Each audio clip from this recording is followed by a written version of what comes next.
Picture this. You sit at the kitchen table, bills stacked like soldiers waiting to attack. Bank statements glare with numbers that make your chest tighten. Credit card balances rise no matter how much you pay down. You feel the weight of it all pressing on your shoulders like a stone that never lifts. You whisper to yourself, "If I could just earn more, save more, worry less, life would finally feel lighter."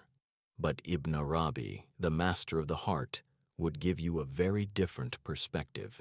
He would say the problem is not money itself. The problem is where money has been allowed to live. The papers on your table are harmless. But when money crosses the line from your pocket into your heart, it becomes something entirely different. It stops being a servant and becomes a master. And the human heart, Ibn Arabi taught, was never meant to serve two masters.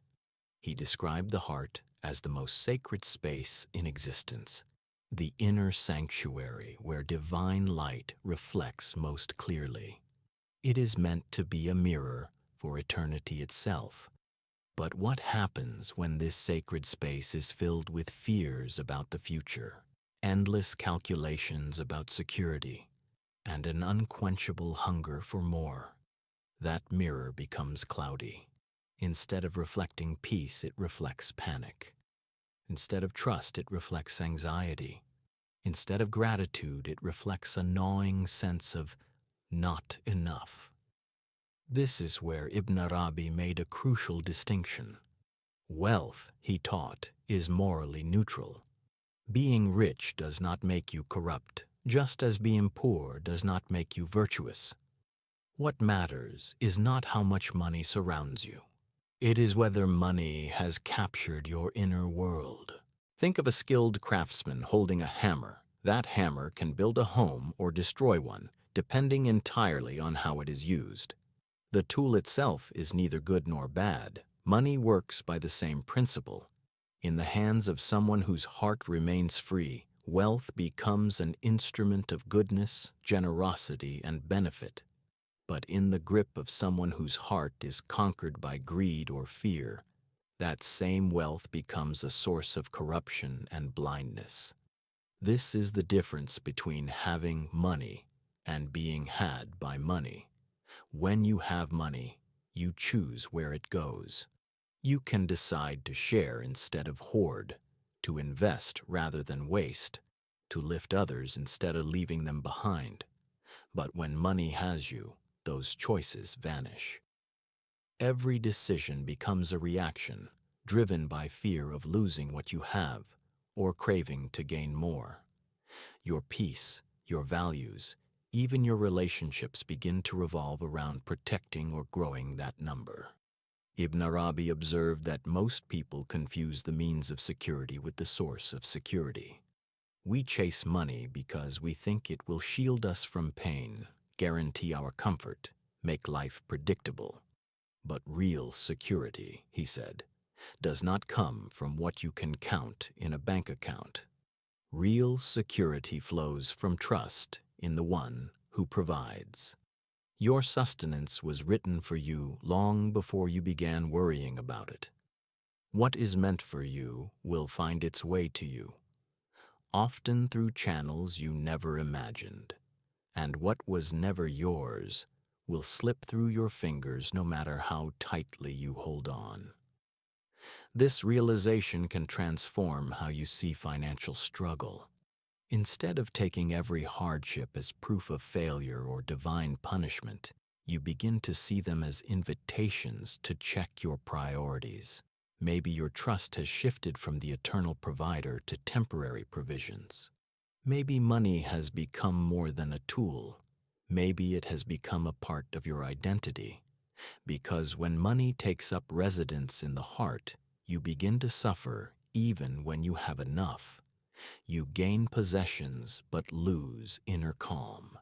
You can be wealthy in assets yet empty in spirit. That's why history is full of wealthy people who were miserable and poor people who radiated joy and contentment. Ibn Arabi taught that the divine names, The attributes of God are constantly being revealed through creation. When the heart is clear, you can see Al-Ghani, the rich, the independent, providing exactly what you need at exactly the right time. You witness Ar-Rahman, the compassionate, opening doors you never knew were there. But when money fills your heart, these manifestations become invisible. You no longer notice opportunities. People who might have helped you feel like threats. Even blessings that come your way get dismissed as luck instead of gifts. Ibn Arabi's insight was piercing. True poverty is not lacking money. It is lacking trust. True wealth is not what you own. It is the freedom of a heart so anchored in its source that no amount of loss can disturb its peace. This is why two people can face the same financial crisis and react completely differently. One collapses into anxiety and bitterness. The other remains calm, generous, even thankful, because their heart was never ruled by the numbers to begin with. Ibn Arabi also taught about circulation, that everything in existence moves in a natural rhythm, just like water moves from earth to sky and back again. Money, too, is meant to flow. When you hoard it out of fear, you disrupt that natural flow.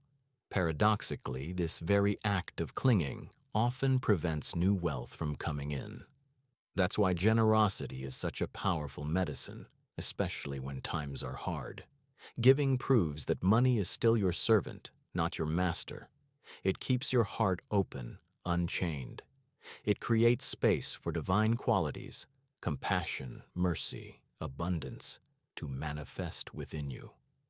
Yes, it feels illogical. How can I give when I barely have enough? But that hesitation itself is a signal. It shows where money may have already taken root inside.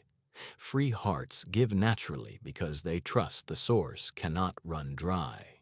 Sufi tradition is full of examples of this. People who gave their last coin and found unexpected help arrive that very day.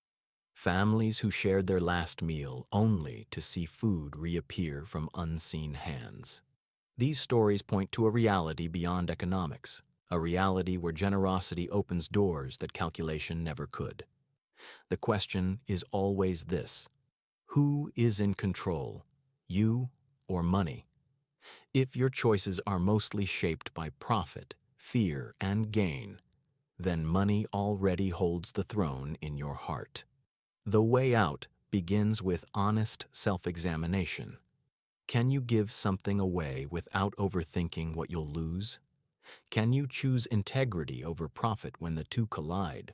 Does the thought of financial loss fill you with dread or remind you to trust more deeply? The path to freedom is clear. First, admit the problem, that money has gained too much influence over your inner world. Second, begin to evict it through spiritual practices. Prayer, remembrance, gratitude, and especially acts of giving. Third, make choices guided by principles, not just by financial advantage. This doesn't mean ignoring money or acting recklessly. It means making sure money no longer has the final word on what you do. As you practice this, money slowly moves back to its rightful place, in your pocket, not your heart. Ibn Arabi warned that the heart is never truly empty.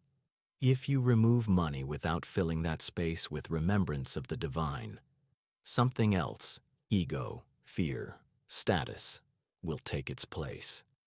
The goal isn't emptiness, but proper occupancy. Let divine light take up residence where money once sat. When that happens, even financial challenges look different. Scarcity becomes a chance to witness provision with new eyes. Debt becomes a teacher, not a tormentor. The real measure of wealth becomes not the size of your account, but the freedom of your heart. A heart anchored in divine love cannot be conquered by market crashes. A heart filled with trust cannot be broken by temporary loss.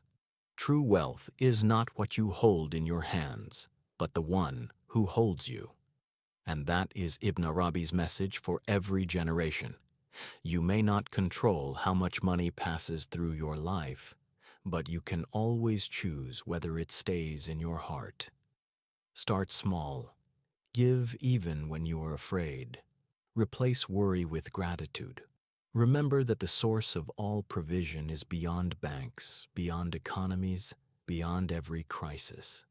The heart that belongs to God cannot be enslaved by currency, and a soul rooted in trust discovers riches no recession can erase, and a freedom no amount of money can buy.